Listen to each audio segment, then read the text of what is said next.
what I do. That's what Okay, I'm perfect. Just making sure. Yep, I'm looking at. But I also don't get to see who's in the chat unless they're chatting, which is fine. But streaming bot seems to be chatting more than anybody else right now. Yeah, he's trying to get up on the stage. Oop, now I am hearing myself. Oh, yep, we're live. All right, we are live now. Appreciate you all bearing with us for a few moments while we get the new paradigm set up. I'm hanging out here, of course, with Phil Johnson, Stormfront Freaks famous, and Cameron John. No, not Cameron Johnson. Cameron Nixon. It's Cameron Nixon. Close enough. Yeah, we've been having a little bit of a discussion here about a potential animal situation that is happening at the moment. So I'm here just to make sure if anything happens midstream with Cameron's Chimney that I can help to cover. So how you guys doing tonight? Yes, I'm great. If I go dark, like Gabe said, I'm dealing with probably a squirrel or a raccoon coming out of my chimney. So this is real. Real That is not a happening. metaphor, by the way, folks. There No, might no, actually this be. is a real thing. And Phil, how you doing? I'm doing well, but I am hearing echo, so I'm trying to figure out where that's coming from. Might be on YouTube, or if you're still in the stage event on Discord. I am not on the stage event in Discord, so let's see if it's YouTube. I just have the YouTube chat pulled up, pop out. Wow. So why am I hearing all that? You can pop back out. You can pop out of the Zoom call and then pop back in if you want. Maybe if Yeah, you we'll pop give out that of a the Zoom shot. call. Yeah, We'll give give that a shot. All right. So what is going on, everyone? I see a lot of you chatting away already on Discord, and welcome to everybody who is on YouTube. I know there's probably a lot of you who are watching. If you would like to chat, if you would like to get your questions answered, then I'm going to share with you how to do that in just a moment. Going to wait for Phil to come back in here for that. But Cameron, let's talk a little bit about, before we start all of that stuff, how did everything turn out so far today with the forecast that you and I made last night? Yeah, honestly, I'm gonna give myself a half pat on the back for that forecast last night. You and I think I definitely think it was at least Sig 1 worthy, probably 10 hashed worthy, if not more than that. There's several tornado producing supercells all the way down to Kentucky. I think the thing that kind of got me a little bit, I think I was a little bit focused on the DC metro area last night, and it looks like the New York metro area was probably the place to be if you're a Northeast spotter. Otherwise, things seem to go pretty much, um, according to plan, so to speak. Kind of an impressive day. I think we still got, here I'm looking at my phone, but I think we still got supercells roaming across Kentucky. Looks like we got one that's about to get nudged by that little line behind it on its way Nudgers, into mergers, collisions, Tennessee. wonderful stuff. Yeah, yep. Phil, how's Even it got sounding for some. you now, man? I'm getting an echo, but I do know now it's from Discord. I am in the audience, so how do I fix that? Big red button at the bottom. If you go ahead and click that, make sure you don't click Just the one that says disconnect end quietly? stage for everyone. Yeah, Yeah. disconnect quietly. Done. There we go. Boom. All right. Nebraska WX Lover says if you play your cards right, you can miss every storm within an easy radius of your house. You could. That is absolutely true. Very possible. Yeah. I assume you played them right. All right, folks, you are not here to listen to me ramble. We just had to get some stuff out of the way while the stream was starting up. My fault for not getting everything finished ahead of time, so I hope you'll forgive me. But I am going to drop a little bit of knowledge on all of you, then I am going to bow out so you can put Cameron front and center and ask him your questions. If you check out the Chaser Academy, if you're on YouTube, you click the join button right below the stream, or if you are on Discord, I'm going to go ahead and drop the join command in the chat. It's only $3 now, folks. It doesn't get any better than that, and we've actually changed things around a little bit, so all of our streaming events from now on are going to be free for everybody to watch. But if you would like to participate in the chat with your other fellow members, if you'd like to ask questions, that's going to cost you $3. $3 a month. There's a lot of other perks included, so go ahead and check out that link or click the join button down below the YouTube stream, and you can learn all about the awesome stuff that you get access to. So without further ado, I'm going to pass it over to Phil. This is your show now. Gabriel, I appreciate it. Hey, another question for you. And this is, I just want to let everybody know this, we're growing so fast and Gabriel's coming up with some amazing ideas. That's why a lot of this stuff is so new to all of us. So Gabriel, my question is now I've got the YouTube chat popped out and I've added the Cameron office hours questions. How do people add to that Q&A on YouTube? Yes, great question. Thank you for bringing that up. So just like we've been doing on Discord, where we have a separate place for people to ask their questions, if one of our moderators on Discord could go ahead and drop that commit. I see Jen is already on it. Thank you, Jen. We also have a separate place on YouTube for you to ask your questions. So that keeps it so that way if there's a lot of chatter going on, it doesn't get lost in the Discord, lost in the you know what I'm saying. Discord, YouTube, the button down below, it says Cameron Office Hours Questions. Go ahead and click that. It's going to go ahead and put your question in a separate channel, and then the coaches will get to that when they have a chance. Cool. Okay, folks, I think we're ready to get started. Those of you on YouTube and on Discord, welcome. So again, this is Office Hours tonight with the one and only Professor Cameron Nixon, who is the forecasting extraordinaire. If you've been paying attention to any of our daily forecasts that we're putting out for chasers, Cameron has been stepping up as the forecast guy. And there's not a better time than late July to step up as the forecast guy. Yeah, it took me all season, but but it's so I live in Cincinnati, so we just had a bunch of storms come through this afternoon. Some tornado warnings. Actually, it looked like we had I saw a debris ball, so we had at least a touchdown southeast of Cincinnati. But so heck of a day today. But here's how this works. Office Hours, we kind of make this free for everybody. As Gabriel just walked through, if you want to become a member and get access to Q&A and actually be able to ask questions live in the coaching sessions and the office hours, certainly become an Academy member. And but we're going to get started tonight. So there's two options. You're watching either on YouTube or on Discord. Again, if you're on Discord, you go to the Ask Questions Here channel. You'll see that in the chat. And if you're on YouTube, you can go to the Cameron Office Hours Questions location there as well. So, Cameron, let's do this. As those of you start putting your questions, chasing questions, weather questions that you've got for Cameron, fill us in a little bit. So I know you did the Storm Chaser coaching forecast for today. Maybe fill us in on what you saw going into today that you talked about last night and that we posted, and then how you're seeing things playing out. Yeah, sure. Well, first off, I guess I didn't realize that you and Gabe were so close. That's awesome. Yeah. Yeah, it sounds like today was kind of a fun time. I think what went right in that forecast was definitely honing in on Kentucky. I think that was pretty obvious given model signals last night. You had that kind of Pacific front, cold front sweeping down.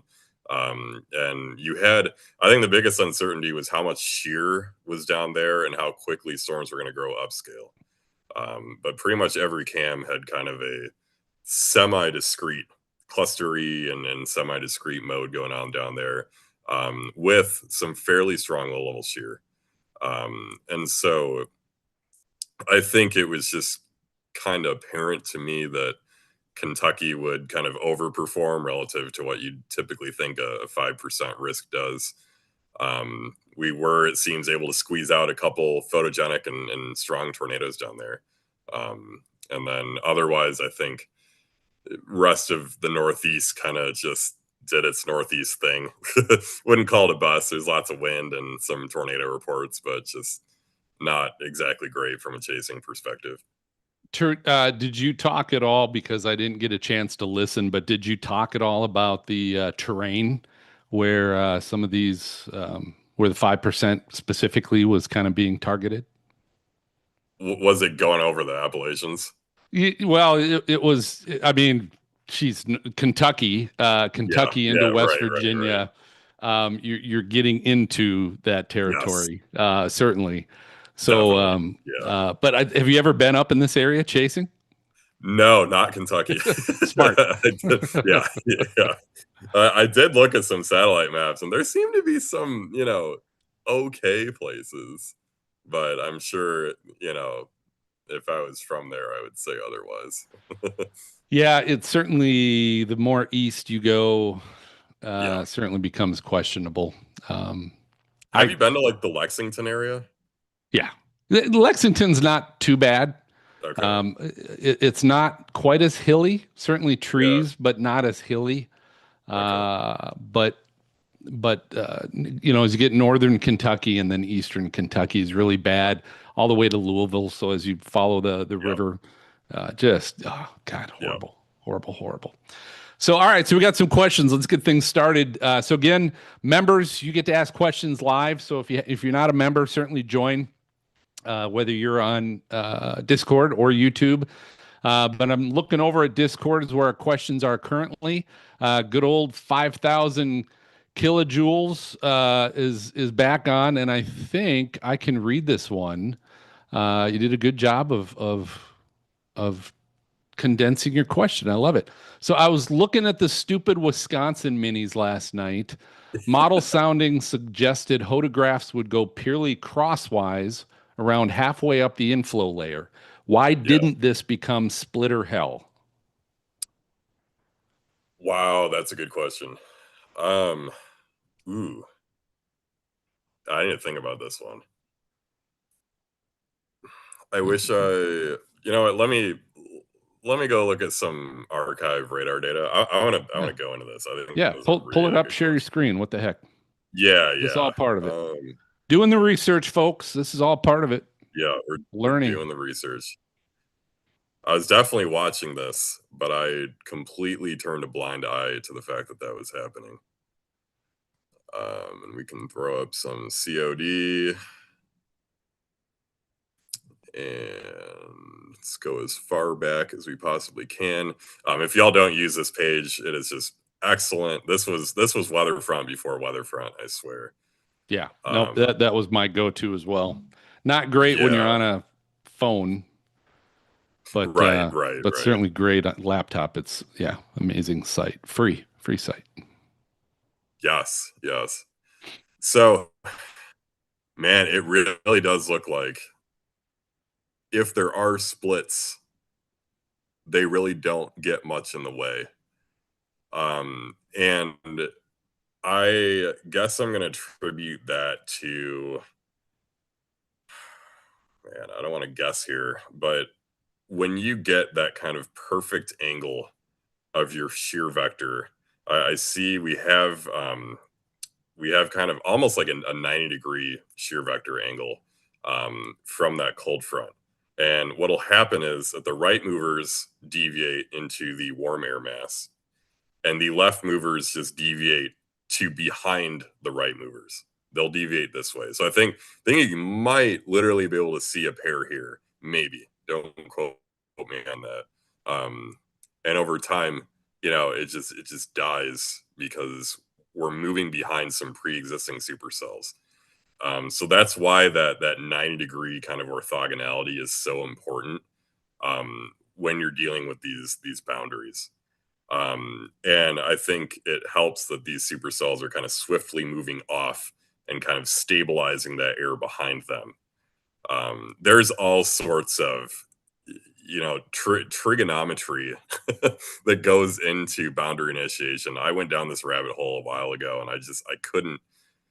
It feels like you can devise kind of an equation for like how fast these storms are moving off that boundary versus like how readily left movers survive. I think back to your question though, right? You're talking about the sounding. It's crazy to think that in my opinion at least, the sounding is only half of um, the importance here, right? Like even though the sounding was very favorable for like both right and left splits, I guess what I'm saying here is I think there is something else with regards to kind of the geometry of that boundary and how storms moved off that just prevented those left movers from maturing. And I think my hunch is if you looked close enough, you'd be able to see the left movers initially and then just die later on. If you don't, then I'm wrong, and that's definitely interesting. Cool. All right. Great question. Andy is coming in, Yeah. says, yeah, Cameron, what's your take on what happened in Wisconsin last night? Tiny supercells with quite long photographs. So Yes. again, similar question. I don't know if you want to add any more to that. You No, good? I think there's a lot to add. Okay. I so this was an area that Gabe and I were watching kind of tentatively, because I think the main negating factor here was stupidly dry air aloft, Hmm. and not a whole lot of convergence. I mean, literally, if you look at the surface flow around this area, it's kind of parallel. Your barbs are kind of parallel. You want to see something like this, right, where your winds are converging along this sharp boundary here. There's not a sharp boundary here. So convection initiation was really uncertain. We didn't have a lot of kind of forcing for storms. If we had more, I think this could have been an actual outbreak of potentially significant to intense tornadoes. Like, a couple supercells up north here kind of exhibited briefly. Otherwise, as you go down this boundary, we're just dealing with this really vague forcing and really dry air loft. And half of that dry air was actually, I was getting a couple Twitter convos last night due to the exhaust from this MCS. When you have this post MCS air mass, you get a lot of sinking and drying, and that air is getting escorted up to these storms. So that dry air just gets exacerbated. And so you just wind up with very small supercells. Lots of entrainment. You saw people's photos, right? They're really skinny updrafts. They're really kind of giving up to all that dry air entrainment.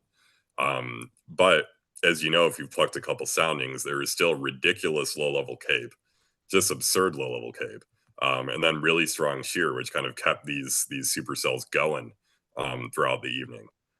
So I think yesterday was a masterclass in kind of marginal supercell dynamics.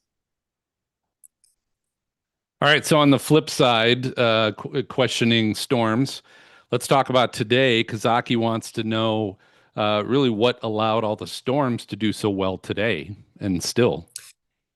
Yeah. And I'm going to assume you mean kind of more so Kentucky, but pretty much Yeah. broadly. I think, um, man, this is kind of funky. Let's load fewer frames and hope this looks a little bit better. Um, I think what we had going for it was really similar to what we had going yesterday with respect to the trough geometry and the low level cape. So you'll notice these storms definitely initiated a lot earlier. But we had, again, kind of weak ish forcing. We didn't have a really strong cold front. In fact, you could see, cells popping up ahead of and behind this main line. And we still had fairly dry air aloft. And I think this kind of helped storms, have again that kind of you had that sheer perpendicular configuration, and storms were kind of better allowed to remain discrete for longer. I think what was interesting though is things kind of blobbed out and then kind of became more discrete later, especially down farther south. So it definitely wasn't super cut and dry. This honestly kind of looks like the RRFS situation from last night that Gabe and I were looking at, but you just had enough discrete activity, especially on the tail end here, that you could take advantage of that environment. And I think if you're plucking, rap and her soundings, it didn't look too great. But I'm guessing low level shear was a bit stronger than those models had. I think we actually had sizable low level shear today.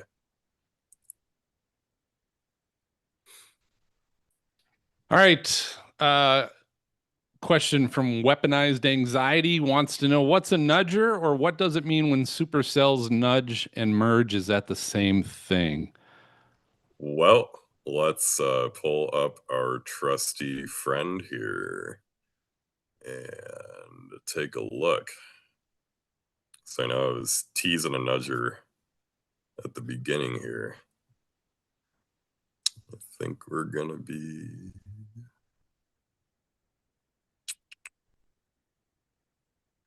actually it might be this. Yeah, okay. So what I mean by nudger, and this was a term I kind of coined in a research paper I did for my PhD. See this initial cell. Ooh, we got both examples here. Okay, we're just gonna play one at a time. So a merger, I think, is a little bit easier to conceptualize. We have a cell that literally merges into a supercell.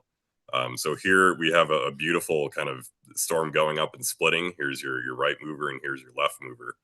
But then you'll notice this little bad boy here forming in the inflow of this existing supercell. And over the next couple scans, it kind of attaches to it and merges into it. And look at that. You could literally see it kind of explode and form its own kind of forward flank. This is a classic pre-tornado evolution, actually, where these cells merge in and then rapidly intensify and kind of become the new supercell. That is just a classic storm merger. And that's how I defined that. What isn't a merger is when you start to look behind the supercell and you get this kind of gunk just kind of filtering in. You can't just say, oh, it immediately merged at this time. And that's why I called it a nudger, is because it kind of nudged in slowly without this kind of absolute onset. And this is something that Kyle Gillette is also studying right now fortuitously. So you could feel free to ask him questions on his next office hours. But that's kind of the difference between the two. A merger kind of merges into the storm at a precise moment, whereas a nudger kind of filters in. And we think these are very important for rear flank downdraft generation. You could watch as that nudger comes in, you get this much stronger hook echo, and then it becomes kind of blobby. I think we became a little bit too HP with that nudge there. But this is an awesome evolution in real time. And that was from today, right? That's This is right now. This is just about 7 o'clock. 30 minutes ago. Huh. Yeah. Little IRL for you folks. Yes. IRL. And then for another bonus here, in my paper at least, I defined a collision as a interaction between a right mover and a left mover. And we basically have that too. Look at that. That left mover approaches. It makes things really soggy for that right mover there. But sometimes these right mover left mover interactions can potentially trigger tornado genesis. This just was not a well timed or well positioned interaction. That's cool. Yeah. All right, Nebraska weather lover. Is there anything with photographs or Skew-Ts that helps to forecast lightning? Definitely Skew-Ts. Those are going to be your main friend, because what lightning depends on is, as far as I know, lots of moisture and lots of grapple production. I could give an entire, honestly, I'm going to, in my Skew-T presentation. I honestly think it might be a little bit much to get into today. But I could give maybe a little primer. We can pull a sounding here just to show you what I personally look for. Now, folks like Jim Tang, who go out and do some monsoon chasing, think they might be a little bit more experienced than I am, but I can at least tackle this from kind of a physics standpoint. And I don't know where our cape went. It's probably because I'm 48 hours. Yeah, there we go.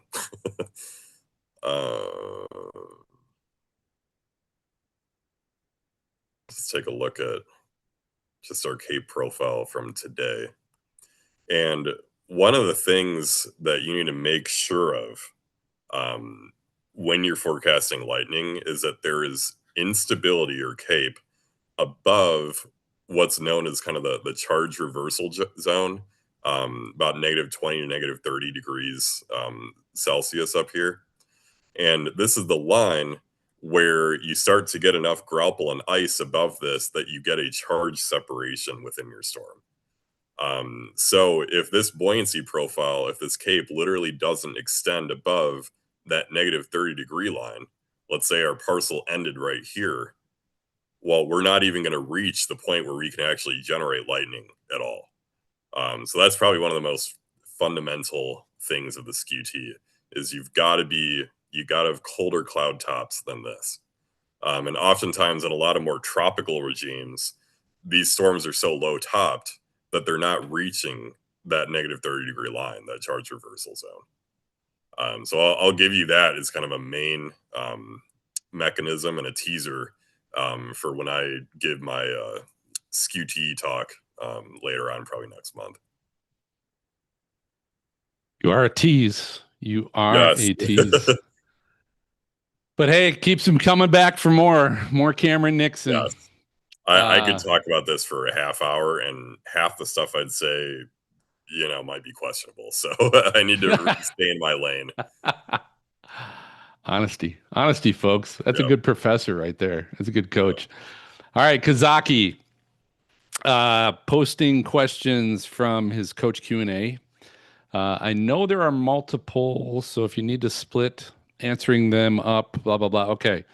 First one. So I'm going to just split this up for now. What's the difference between storm relative inflow and storm relative inflow layer? Okay. Let me grab. And then the kind of a little follow up to that said, would one or the other be better to determine how inflow dominant a storm could be? Yeah. So storm relative, I think there's a few words here, a few buzzwords that are kind of hard to kind of piece out. And the basic concept is storm relative inflow is that vector from your right mover motion here, so where that storm is moving, to the low levels of the hodograph or wherever it's sourcing its inflow from. And that is a whole nother question, and we'll get to that. So in this case, our storm relative inflow, if you kind of do the mental math here, it's probably going to be about 20 knots from our right mover to our lowest, half kilometer.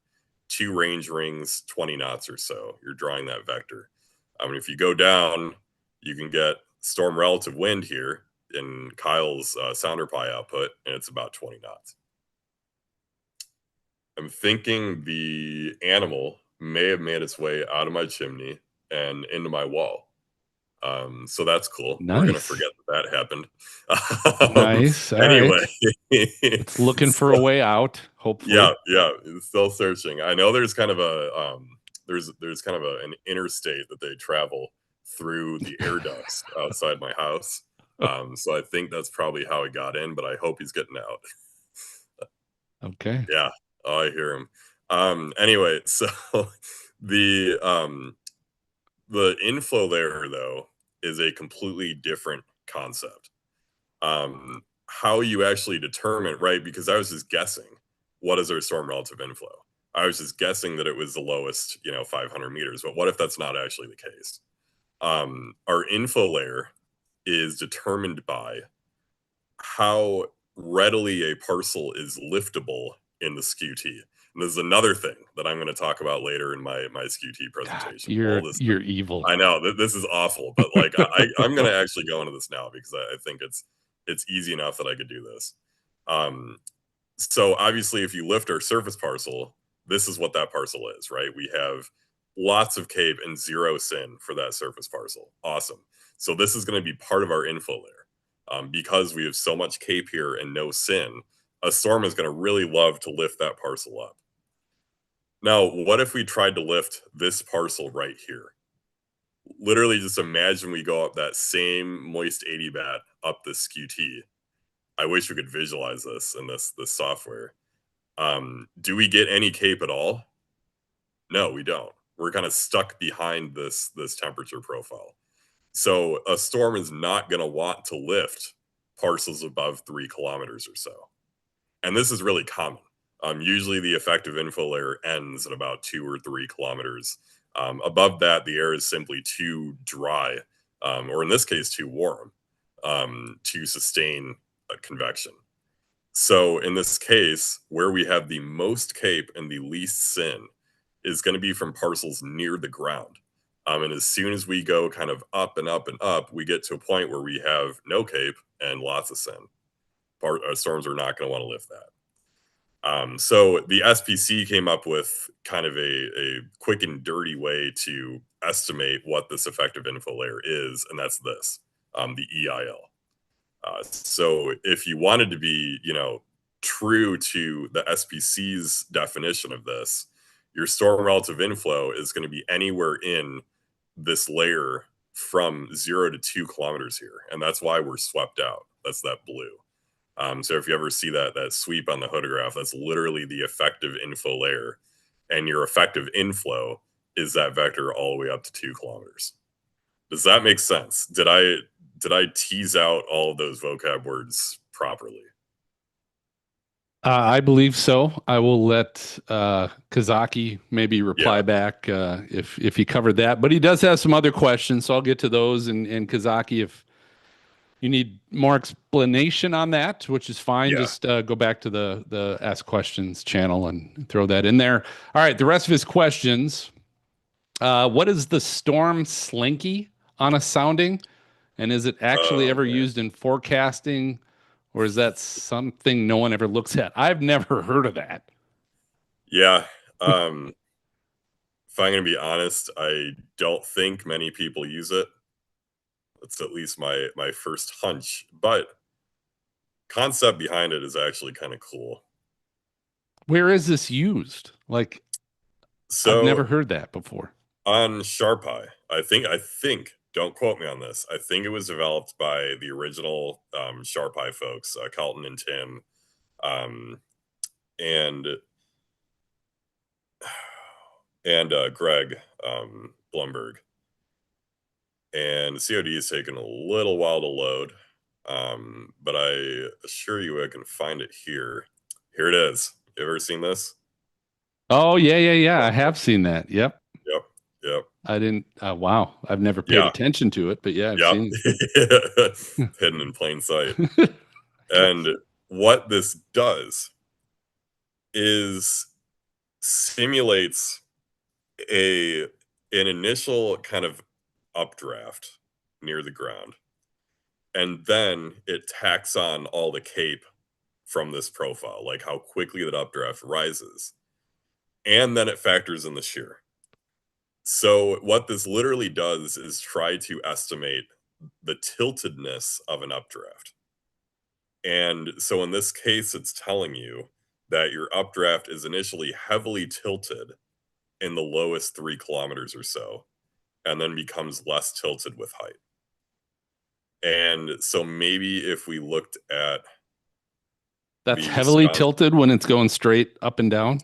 yes, Okay. when the rings are kind of far apart, Mm-hmm.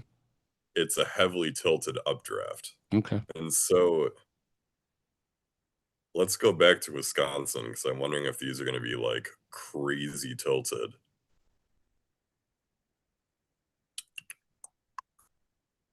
And again, this is an algorithm with assumptions, nothing perfect here. But yeah, you have pretty strong tilt still. Doesn't look like anything more than the sounding I was fucking earlier. But then you do, I think what you do get here is much stronger tilt in the upper levels. You see, it's actually increasing in tilt as you go up, which is pretty much exactly how the storms looked. So I don't know. I don't know exactly how this is useful. I'm sure if I had Kelton sit down here, he could explain it a little bit better than I could. But I think it's cool. I think it's a fascinating concept. Do you know what each of those circles represents? Like, is that a distance? Is that a It is. It's okay? literally a distance from the origin. If you were to literally like imagine you're lifting a weather balloon. I think that's exactly what we're trying to get at here. You're like lifting a tracer or weather balloon into the storm. Which way is it going to move if we routed out its GPS coordinates? So I'm only a little and this is just me now, but I'm only a little Yeah, confused if the red, because those are spaced apart a little bit further. You're saying that's right. heavily tilted, but what's the significance of them going straight up and then the other colors going off to the right? Going the other way. Yeah. Um, something that another example that I can give is if you've ever seen a debris fallout from an ongoing tornadic supercell, you see that debris tends to initially get shunted straight northward, and then you get all that precip ventilation off to the east. So, like, this is literally trying to tell you if you released a parcel I in that see. mesocyclone, how is it going to move over time? So it's really kind of directional. It is. It North, up, is. south, down, east, west. Yes. Yes. Okay. So, That makes let sense me now. find an example of what I mean. That's okay. I think I could do better though. Yeah, so like in cases like this debris fallout is literally occurring with that northward tilt of the updraft here. Like when you have a strong low level jet, that's going to force air parcels to move swiftly northward. And then you get all this precip falling farther east, which is Yep. what this is showing you. Got It's it. wrapping around. Hmm. Does that make sense? I've never had to explain this before, but I think I got there. No, it does. I get it now. Like I understand. Yeah, Yeah, that it makes a lot more sense now. It's yeah, because in my mind when you said the circles being farther apart yeah, was showing that it was tilting, but I was looking at like they're going straight up. I wasn't looking down north, south, east, west. I was looking yeah. from the ground straight at it, and so I saw that as going straight. Yeah, that was Yep. just No, my it's literally northward and then it eastward. was a compass. Got it. Yeah, Yep. yeah. Cool. All right. So that's the Really good question. Slinky. And then his last question, Kazaki, is there any tips you would give for figuring out how to more easily figure what the SRI is from a hodograph? Yeah, well, again, maybe I'll go back to Kyle's viewer because it literally gives you it on the photograph. Uh,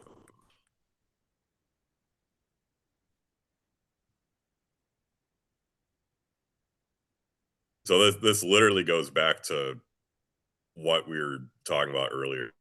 SRI is the, I guess, colloquial way to say storm relative inflow. Yeah. And you can eyeball this. You certainly can if you want. Take that right mover and again measure the distance between that right mover and this low level part of the photograph. Obviously, it's tough to do that because this is not a storm relative photograph. So you're trying to figure out, I think this is 10, I think this is 20. Thankfully, on this viewer, you literally see storm relative wind. That's the same thing. If you're looking at storm relative wind in the 0 to zero point 0.5 or 0 to 1, this is what people call SRI, storm relative inflow. And it's right here. It's right here. You don't have to do any work. It's just right here. Hmm. There you go. All right, Kazaki. So I hope you got all those questions answered. Yeah, those are good. Sometimes if you post them and you don't get a coach get to them, this is the way to do it. Just if you're a member, you can come on live with the coach ask these questions. And these office hours specifically, it's really just random, whatever questions you've had, get those answered or get directed to where you can find an answer. So very good. All Yeah. right, 5,000 is back. Said, why did Pennsylvania fall off? Today was a generational fumble for us, especially me with a wedge less than an hour from my house when I was 4 hours away. Where was the wedge? That I don't know. I know I I've didn't. seen it somewhere. It was kind of a low LCL thing. I don't know if I'm gonna be able to find it, but um yeah, I mean, I don't know. Well, I guess it's not often y'all are in 5% risk, so I definitely feel that. I think the main what am I doing? Let me just go to actual radar rather than looking at junk food cams. Um, I just think one of the biggest issues of this setup for up there was just how much rain and just icky stratiform storms existed earlier on in the day. Yeah, I know it's not often that you get perfectly clear skies ahead of weather events, but we just had a lot of crap vection. And so that kind of scooted the main instability axis well east. And so this is where you see maybe one of these were the wedge producers, but that scooted your main instability axis well east of most of Pennsylvania. And this is something that Gabe and I talked about last night, where that kind of shifted your main risk east of Pennsylvania into New Jersey and New York area. So yeah, maybe a bit of a fumble, but seemed to be pretty evident in the cams the night before that there'd just be kind of a lot of grunge and low capes as a result. All right, Mighty Mill. Mighty Mill is an emergency manager for a county in north central Kansas. Mighty Okay. Mill, I actually just started my ICS G300 course today. So I've got 2 more days of some emergency Nice. management training. But That's cool. anyway, he says, I'm working on a comprehensive presentation for better spotting techniques in the field. I go over non-supercellular events, tornado lookalikes, and classifications of supercells. One of the topics I tackle is mini supercells. I touch on an event from my hometown of Yes. Toledo, Ohio. Yay, Mm. Ohio. From 2020, from 2024, where a supercellular structure and funnel almost touches down.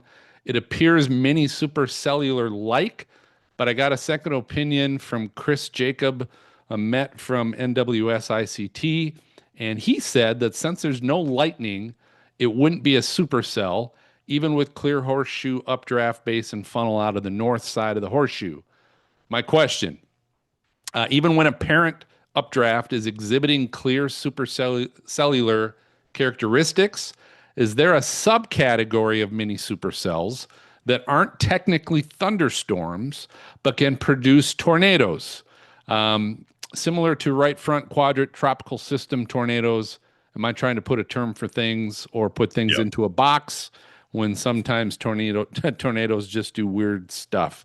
And he did actually attach a Oh, photo and a radar image. If you go to the Ask Questions Here channel, oh, geez. if you can, if you can't, no big deal. I He can't. just attached that. But anyway, so the question, when a parent updraft is Is it in the exhibiting, Discord? it is in the Discord. Sorry, yep, Discord Okay. Ask Questions Here channel. Let me.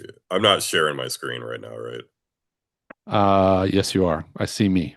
Oh, yeah. Okay. Let me Okay, I'm off. ask questions here. So it's Mighty Mill, and so yeah, so just talking about Man, I parent can't. updrafts exhibiting clear supercellular characteristics. Is there a subcategory of mini supercells Yeah. that aren't technically thunderstorms that can produce tornadoes?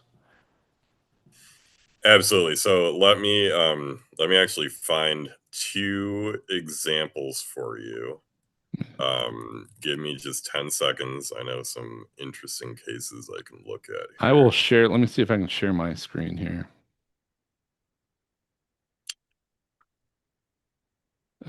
Sure.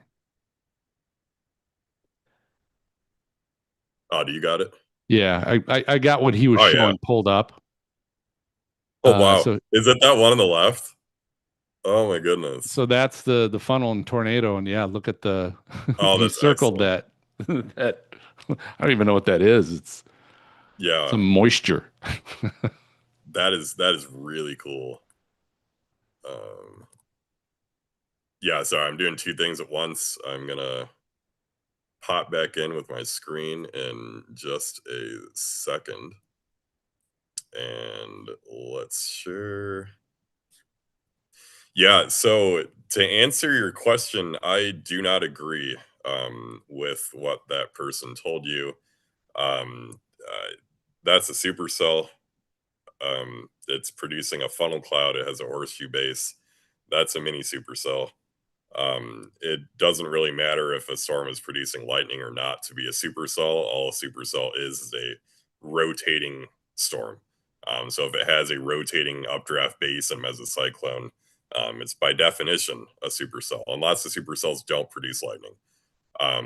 A lot of, especially tropical supercells, don't actually produce lightning, and I'll show you why this is. Um, I am kind of familiar with two main different types of mini supercells. One of them occurs kind of in the wintry months with cold core events. Cold core is when like you have these really cold 500 millibar upper level temperatures, and so your cloud tops are just really low, um, and usually lots of dry air aloft and really strong shear. These storms often do produce lightning, and I'm really glad that we interluded with that lightning question earlier. And they produce lightning because they're surpassing that charge separation zone, and that's going to be about -20, -30 degrees. So your cape profile is literally going above that zone, and so you're producing lightning. You're producing grapple and charge separation. The other kind of mini supercell that we tend to see are these kind of warm season or warm core remnant MCVs, hurricanes, um, some setups in late May and June, but they're a little bit more rare in kind of the Kansas area. Really often happen in kind of the Midwest and East Coast. And what can happen is, even though it's summertime, right, and you'd expect these really deep cape profiles, because these storms are so small, they're minis, they don't make it up to that -20 degree line. Imagine your parcel looks something like this and kind of intersects the Skew-T at around 6 or 7 kilometers. They're still low topped, but they're just not producing any lightning. And this was actually a significant tornado event back in 2016. This is one of the first true kind of outbreaks that I chased. And most of these supercells were not producing any lightning. And this one produced an EF3 tornado. There were a couple EF2s. So yeah, definitely a mini supercell. Not producing much lightning. That is okay. That is a thing that happens. Cool. So there you go. You can finish your paper. Yes. Mighty Mill, you can finish your paper. All right, I'm big on your screen again. Weaponized anxiety says, going back to your definition of crapvection, and says, Yeah. crapvection, is that just nothing happens? Question mark. Well, if it's the meme, I mean, yes, but um, crapvection. Let me find maybe a crapvection sounding ahead of all this They're crap. beautiful. Those soundings are Yeah. beautiful. Oh, I guess I could. Yeah, I could see this. A little bit high for crapvection, but let's take this as an example where you can definitely lift a parcel from near the ground. Right. Here's what that looks like. You could also lift parcels with cape from around 7 kilometers here. So you just lift that parcel there, and you'd probably get some cape. It wouldn't be much cape. It'd probably be, on the order of 100, 200 joules per kilogram at best. And what's worse, if you lift that parcel at 7 kilometers, it's not going to have much shear at all. It's just going to have this. So that's kind of the magic of crapvection, is that you lift these parcels that are just completely irrelevant to severe forecasting, right? They have no cape, they have no shear, and so they just become garbage. So that's what I mean by crapvection. So something happens, but it's just usually a lot of wetness. Yep. Yeah, a lot of that. All right. This is new. Who is this? Toggy 84. Okay. Toggy 84. I love. He's got a Joker, little Joker profile picture. Anyway, what does the Rufus, or why does the Rufus always go ham on convection? What useful info can you glean from it? Oh, man, there's a lot to say, and also very little, because I'm not a cam expert when it comes to how these cams work, but I could tell you a little bit. So ham. What's HAM? What? What's HAM? Ham. Did I just say that? No, that was the question. Why does the Rufus always go ham on convection? just go hard, go intense. Okay. Okay. Yeah. I thought it stood for something. I think that's a millennial thing. Hard as something. M. Maybe. Actually, I don't know if it's a. I hope it's not. Hard as mom. I don't know. Okay. I'm making it up. Yeah. So the issue with the RRFS is its convective scheme. What allows it to have convection is a little bit overdone.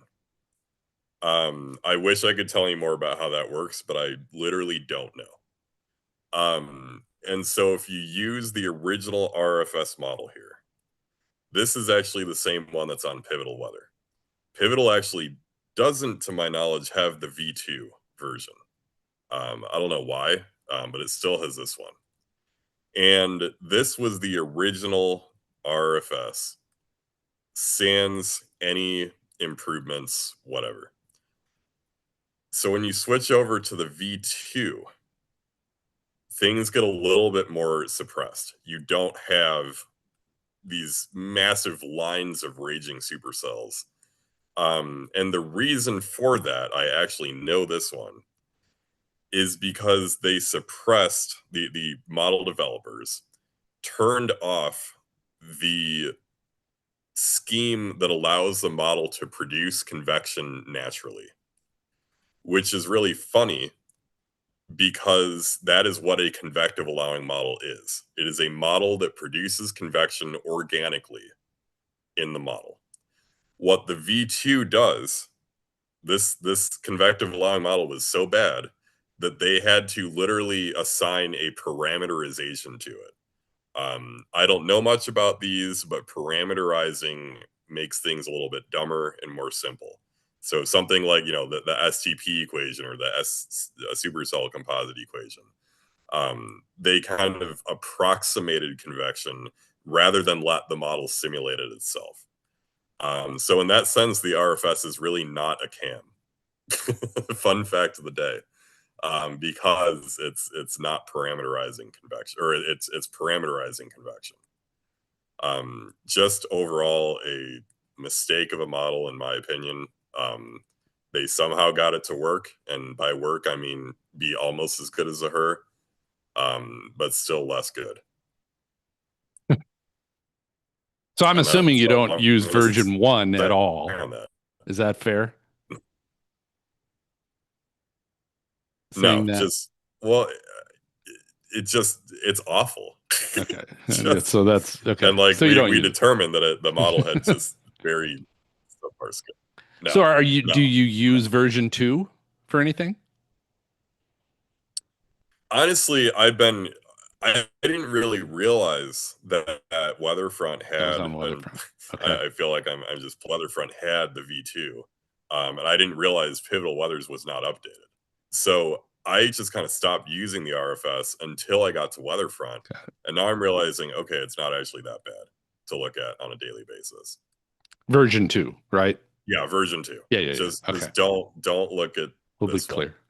one. be clear on that Don't one. do it. Okay. That's fair. All right. So we've got last question. This is the last question for our office hours with Professor Nixon. This one's coming from Cultured Robot again. 5,000 kilojoules says it's a question that never got answered in Q&A a while back. I came up with a kind of a crazy idea that stronger low-level cape should shrink the size of mesocyclones and updrafts. I know there have been research suggesting that thermodynamic profiles can play a role in updraft size, Absolutely. but I've not looked into it. So think about it. If you've got more buoyancy, it causes stronger vertical divergence, forcing horizontal convergence. The only thing I can think of that exhibits this is Chris Broyle's More video, where he says the clogged inflow channel caused the tornado to expand. I believe the ingestion of rain-cooled air meant less buoyancy, leading to that mesocyclone loosening up and the tornado rapidly swelling in size. Do you think this idea holds any weight? That is an excellent intuition.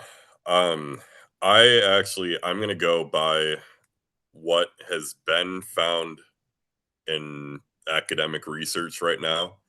I guess I can't speak much to your specific hypothesis. I think it makes sense, though. I think if I'm understanding this right, you just have much stronger accelerations. Things are kind of like vacuumed in and squeezed together a lot, more than they would be in a low cape environment. I think that makes sense. I don't think we have actually deduced that from academic research yet. I don't think we've tried. I'm not saying that someone's disproven it and it's a bad idea. I think that actually definitely could be a real thing. The only thing that academic research has found was it's a combination between LCL height and how much cape there is above that. And this intimately affects the size of the initial updraft initially. I think this was at play last night in Wisconsin, where the lower your LCLs are, the less time, and I'm actually going to get into this too in my Skew-T presentation, the less time an air parcel has to rise and expand. As you know, as air rises, it expands, and your updraft base can get bigger. And your updraft base tends to stop widening once it hits the LCL and gets to a lot of cape, because that cape stretches it into oblivion, upward. And so we stop kind of rising outward, but we start stretching up. And so this is what Jake Mulholland and John Peters found, was that these environments with lower LCLs and LFCs and more like cape right above that tended to yield smaller updrafts because of that. And I think that's fascinating. Good stuff, Cameron. I'm telling you, you are focused. You were focused tonight, because with some kind of animal running and scurrying around your chimney and your walls. Have you heard anything lately? I still hear it. It's okay. I don't think it's stuck anymore, though. I think it's just kind of roaming around. Interesting. But it's always interesting because they sound so much bigger than I usually find out they are. Like I've had a mouse in my wall that I swear was a raccoon. Oh yeah. So loud. I agree. So I'm who knows? guessing it's probably just a squirrel. Fun. But good times. It was making some thuds in there. So I'm like, I don't think it's a mouse, but it's probably not a raccoon. There's some weight to that. Yeah. Anyway, great job tonight. Always a pleasure to have you on. I'm actually the next session for our members is for Q&A time, and apparently, as Gabe said, I guess free for anybody to watch. Nice. But only members can ask questions. But this coming Saturday, the 25th at 1 o'clock Eastern time, It's going to be Gabriel and me. I'm going to be talking about building a weather brand that lasts. Talk about the Stormfront Freaks Network, and Cameron, I'll tell you this: I was last weekend. I'm trying to, because we've got so much content, right? We've got a decade of content, podcasts, and stuff that we've done with some amazing people, including you. Yeah. And I was trying to find a way to post automatically repost a lot of this stuff, right? That would be And I was cool. pulling up the graphic when we last had you on, and at least the picture. I don't remember when you came on, but at least your photo, you had short hair. Yeah. Like Oh yeah. really short. No Like the more. curl wasn't really showing. Yeah. Uh, yeah. So I was like, wow, that Retro Cameron. definitely. So anyway, so that's Saturday. So come join us for that. If you've got any interest in building your personal brand or building anything else, be sure to add that. And then also, again, the membership to the Academy, whether you're on YouTube or Discord, it's the same. I heard Gabriel say it's not $3 to That's dumb. have access to stuff and everything. It's like, that is crazy. Like, that is crazy cheap and inexpensive, and you get access to some amazing people. Where else can people find you, Cameron, and follow you on social media? And Pretty much just Twitter, Cameron J Nixon. And I do have the Skew-T stuff that I was teasing so much. You can watch it. You can watch it already. That's on YouTube. So if you just search my name and Skew-Ts on YouTube, you'll find that. cool. Yeah, lots of stuff. I mean, it's amazing what YouTube has become and what you can find now on there. It's like, why are we even watching TV and movies? And there's so much to watch and get better at whatever it is you want to get better at and learn. That's and what I like. And none of this, The Office or whatever. It's this. Yeah, It's knowledge. and Storm Chaser coaching. It's basically what we do as well. If you're interested in that, so. The other thing I was going to say is also a monthly leaderboard on Discord. So if you're not on Discord and you're watching on YouTube right now, jump over and just become a free join the Discord for free because we do a leaderboard every month, and the more you engage and ask questions and all that, you shoot up, and we're giving away free memberships. We're giving away merch, all kinds of stuff every month for the leaderboard. So great thing there as well. So. Any closing thoughts, Mr. Nixon? I'm good. Cool. Well, good luck with that animal. Don't hurt yourself. Yeah. I don't know what I'm going to do, but I don't know what you're going to do either. I don't have any suggestions for you. I'm just going to figure out how to barricade my fireplace and then go from there. All right. Now duct tape works usually pretty good for a lot of stuff, but yeah. All right. You're the best, man. Good seeing you. You have a great night. Good night, everybody.